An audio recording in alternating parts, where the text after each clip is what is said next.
When I heard about that unbelievable tragedy, it really cut me to my core, and I knew my orthopedic practice, how I dealt with medications, was really never going to be the same again. That was the stake in the ground. All right, things have got to be different. We cannot be losing young people because of what we're doing in our specialty as doctors. It's just not going to happen. And I can tell you, we have without a doubt saved lives. We haven't been able to save them all, but we have saved lives just by letting these folks know they're not alone, that we recognize this is a disease, that there is a mental health component to it, that we have to, as a law enforcement community, be part of the solution. Nancy Stedman Shipman, founder of WakeUp Carolina and Creighton's House, and I love recovery.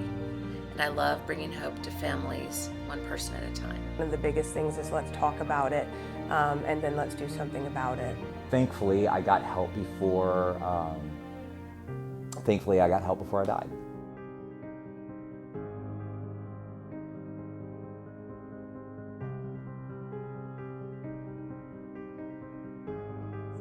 I think WakeUp Carolina's mission to have Creighton's House is so needed and would provide incredible services to a community that really needs it at this time.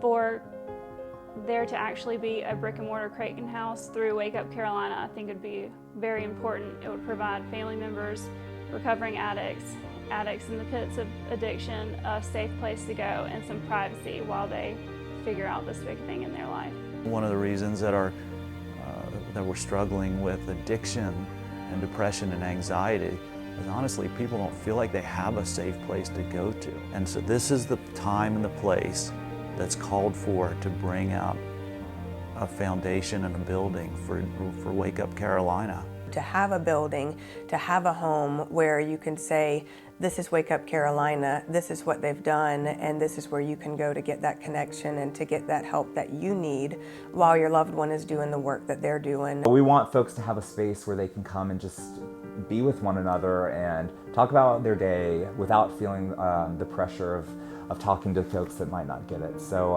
hopefully in the future it'll become a reality. Until that day comes, we will of course still offer our services, because very foremost we want to make sure that need is being met in the community. But to have an actual physical house, or Creighton's House, would literally be, I mean, words can't express what that would be like. A beacon call is to shine light, to show what's in the darkness.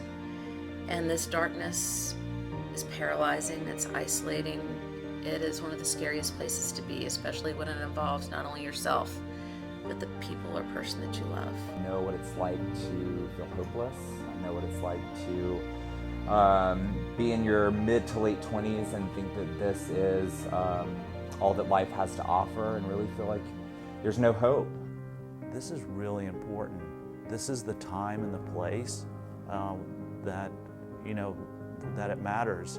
We have been struggling with this rise of anxiety, depression, addiction, with this superficiality of society where people can't go deep and they don't trust other people. In my experience, I didn't know exactly what I was dealing with, and I didn't care that I didn't know the specifics, but what I did know is, help me find him help. Help me find him help. And I wasn't finding places where help was. Before I really got involved and knew more about this, I thought once you have an addiction, you got in recovery, you got better, you're done. I have now learned that recovery is forever. You're always in recovery, and you always need that support system. So it all comes out, and then you realize, oh my gosh, these are all symptoms of this bigger family disease. That brings power, that brings hope that I'm not alone. And that beacon shines out so far to where, who knows? I live in the ripples. I'm a person that I don't know what tomorrow looks like or what the next step is, but God does, and the next step lights up, and you have to really walk through that fear. But I have a lot of hope in that light, and the hope in the truth, and the hope in recovery, because it's working for our family. It's working for other individuals. It's been working forever. So why not me be the person, the big mouth, along with many of others, to go out there and talk about hope and recovery. It's possible, it's happening, let's do this. We're here. What do you need that's not being provided in our community? Okay, we'll make that happen. That's what we are. We are an answer to what the community wants and needs. If someone's already doing it, we'll get them in there with them. But if it's not, then we'll do our best to make sure it happens. Never thought that I would be someone in long-term recovery.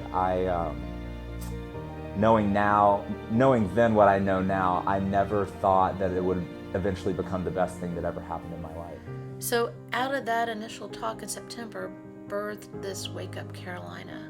And out of Wake Up Carolina, birthed Creighton's House. And to me, it's a safe place, a safe organization to where we are here for the families and individuals to be of support, to help promote awareness and education and give hope in recovery. If you don't have hope and know it's possible for an individual or for a family, darkness will pull you in. You gotta have that hope. You gotta have this sound, safe place.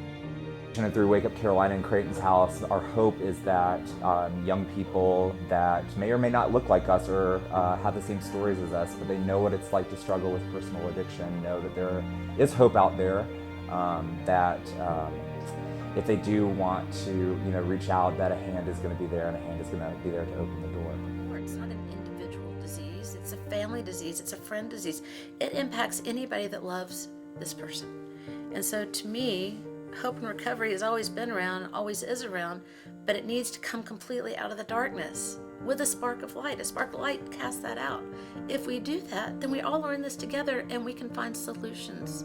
We can have that grace, we can have that hope, we can have that firm ground.